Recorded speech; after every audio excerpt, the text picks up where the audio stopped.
Hello everyone, it's Joel Davis with YouAreTheBroker.com, helping you to build a highly effective and highly profitable broker business.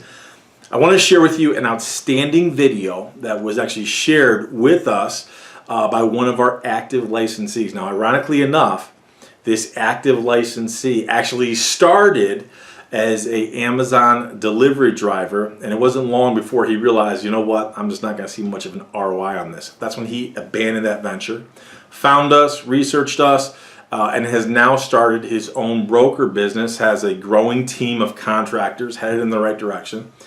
And again, he shared this video with us just recently, and that's why I want to share it with you. The gentleman in this video, who is with Franchise City, does an unbelievably great job in breaking down specifically why you do not want to start an Amazon delivery service. I encourage you, watch the entire video, pay attention to every point that he makes, because each one is exceptionally prudent and applicable, very highly targeted. Again, he does a better job explaining it than I ever could, so I encourage you, watch the entire thing. The reason I share this is because one of the most frequent questions we get is, do we do Amazon delivery? We do not, for many reasons. Clearly, after you watch this video, you're going to see the ROI just isn't there.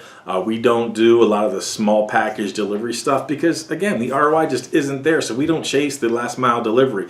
We really chase bigger ticket deliveries and similar type of work orders at higher price points. We get a bigger ROI, bottom line. So I encourage you, watch the entire video. If you're serious about moving forward in starting your own broker business, definitely reach out to us, and we will definitely get you set up on the right track.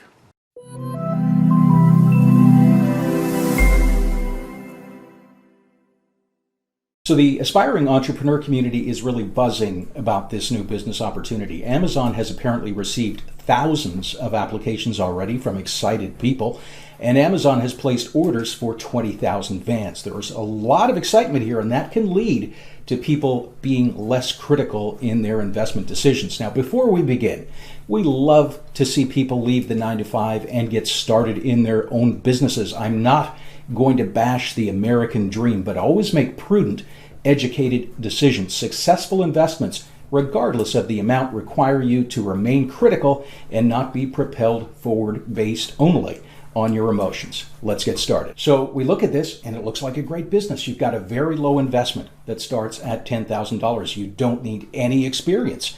And Amazon, a company that we all know and trust, one of the biggest in the world, is going to help you get started. Amazon's own estimates suggest you're going to be running a business with between 20 to 40 trucks, up to 100 employees, grossing between $1 million to $4.5 million, and profiting up to $300,000 every single year. They'll help you set up your business, help you build your team. You'll get huge discounts on the vans and all the tech that you need to get started. They'll give you 3 weeks of dedicated training and ongoing support, and you'll be leveraging their 20 years of technology and logistics experience. This is amazing, am I right? Amazon, take my money. Not so fast. Remember what I said earlier about letting emotions guide you? At this point, people have forgotten about the research and are dreaming of spending that $300,000 a year driving a Ferrari to brunch at Jeff Bezos' place. In the absence of actual data, emotion is guiding you towards that outcome. This is how hundreds of people every single year lose their money in all sorts of businesses, not just Amazon, by using emotion over logic when making these decisions, especially people who might lack the business acumen to accurately assess the opportunity. Now, you add that to the fact that thousands of people have applied, and that creates this false sense of desirability. That's how human beings are. They follow the crowd. But let's not follow the crowd, and let's look at some facts before we dive in. So first off, Amazon, they've shown us the positive. We've seen that. Let's take a look at some potential negatives. And where should we start? Well, why don't we start with the curious fact Amazon is specifically looking for people with no experience. Why is that? Now, if you had a choice of hiring someone who had a ton of experience or someone who had no idea what the heck they are doing, who would you hire? I certainly know who I would hire. So why is Amazon, this massive company, who could get anybody, focusing on people with no experience. Well, one possible reason, purely speculation and only Amazon knows why, but it's possible because people in the industry who have the experience don't want to do it. People that understand what is actually involved, the margins, the risks, the expenses, and we'll cover all those shortly, are just saying no. Now, according to Peter Schlachtus, he's the co-founder of the Association for Delivery Drivers. He was recently interviewed by CBS News. That is very likely the case. And here's what he said. Costs of working with Amazon are so substantial that independent delivery companies are increasingly turning away Amazon's business. The reason? Amazon requires that delivery companies hire their drivers as employees rather than work with independent contractors. The challenges of doing delivery work for Amazon have taken many dozens of delivery owners by surprise. My read is that Amazon is doing this to address a dwindling supply of independent delivery companies who are willing and able to work with them. So industry professionals who understand the risks and the numbers are saying no. Amazon themselves are also saying no. Think about that for a second. Amazon doesn't want to operate these routes themselves. Many delivery industry professionals don't want these routes, but thousands of people now see this as a fantastic opportunity. So reason number one, these routes appear to not be that popular. But why wouldn't they be that popular? Well, let's start with the money. That big $300,000 a year in profit. Now keep in mind that's the absolute best case scenario provided by Amazon themselves. This is the top end of what you can potentially earn, and that number will, of course, likely be less. Now, Amazon states you're going to be operating between 20 to 40 trucks. So obviously, in this equation, you'll need those 40 trucks to make the highest amount. So let's take $300,000 a year. We'll divide that by 40 trucks. That gives us $7,500 profit per truck per year. $7,500 per truck per year. Now, anyone in the logistics industry knows it does not take many unexpected expenses to quickly take this route from positive revenue to losing money. When you look at the numbers from that perspective, you realize how slim these margins actually are. Now, you have this big truck. You have, it's very expensive to operate. You have fuel prices that are all over the map. You've got employee minimum wages changing. You've got lots of variables and a razor thin profit potential of $7,500 a year. Now that works out to about $28 per working day in profit per truck. Any fluctuation in expenses could impact you in a big way. So reason number two is these very tight margins. Any of you that have experience running a business know the level of difficulty in hiring, background checking, managing, and scheduling employees. Now, Amazon suggests you're going to need to find up to 100, yes, 100 employees that are willing to work the challenging schedules that are required in this industry. Now, to that point, there are some shocking stories online outlining what it's actually like delivering for Amazon.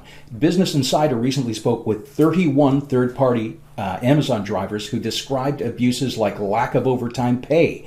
And enduring such crazy schedules, they were forced to drive dangerously, and some of them even kept bottles in their trucks to urinate into because they did not have time for washroom breaks. Now, hopefully, it's not always like that, but you are going to need to find dozens of people who can withstand deadline pressures and work day in, day out over the days, weeks, and years reliably. Now, I don't know about you, but the amount of people that I know that are truly reliable, I can count those people on one hand. So reason number three, we're going to say high pressure industry and hiring challenges. And number four is liability. Amazon requires you to have at least $30,000 in the bank and also have good credit. Why is that? Well, because guess who's on the hook for lease payments on those 40 trucks? You. Guess who's on the hook for insurance liability? You. Guess who's on the hook for employee liability? You. Guess who's on the hook for every single business liability? That again would be you. Now people get this warm fuzzy feeling that they're partnering with Amazon. What you're actually doing is starting a delivery business with Amazon as one of your clients. Now what happens if your trucks get into one accident, 2 accidents, 4 accidents. Think it's possible with 40 trucks zipping around at high speeds every single day that they'll get into an accident? What if, heaven forbid, your driver actually runs someone over?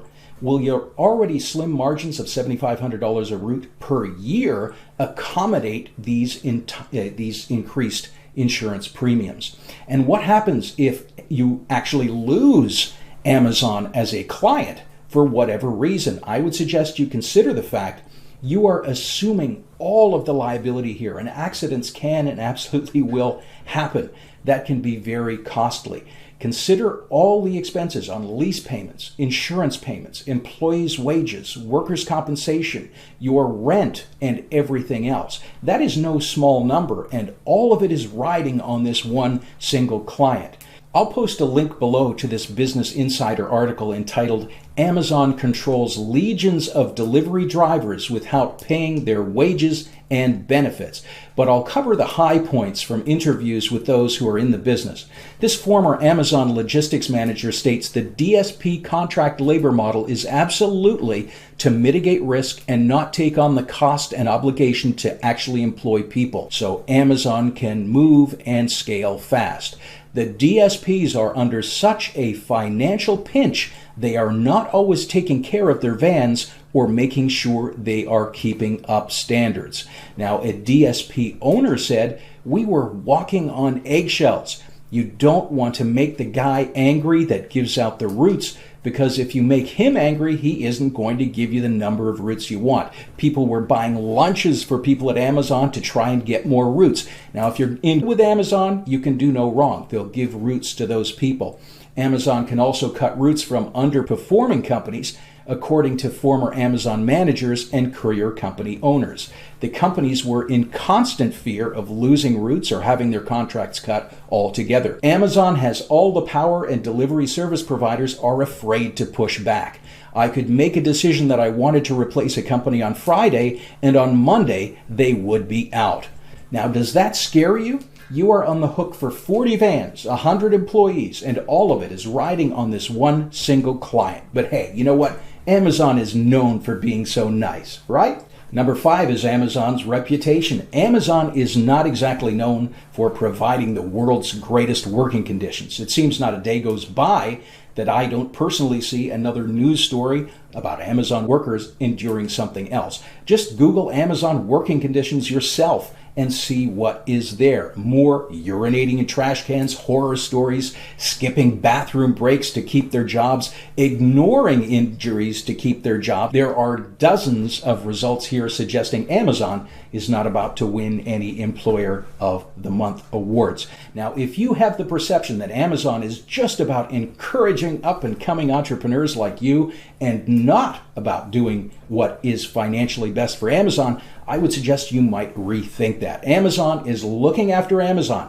which is what a business is supposed to do. And you are supposed to be looking out for your family, and that makes making wise financial business decisions. So is Amazon a good opportunity? Well, that's going to be up to you to decide. We like to give aspiring entrepreneurs both sides of the story so they can make an educated decision.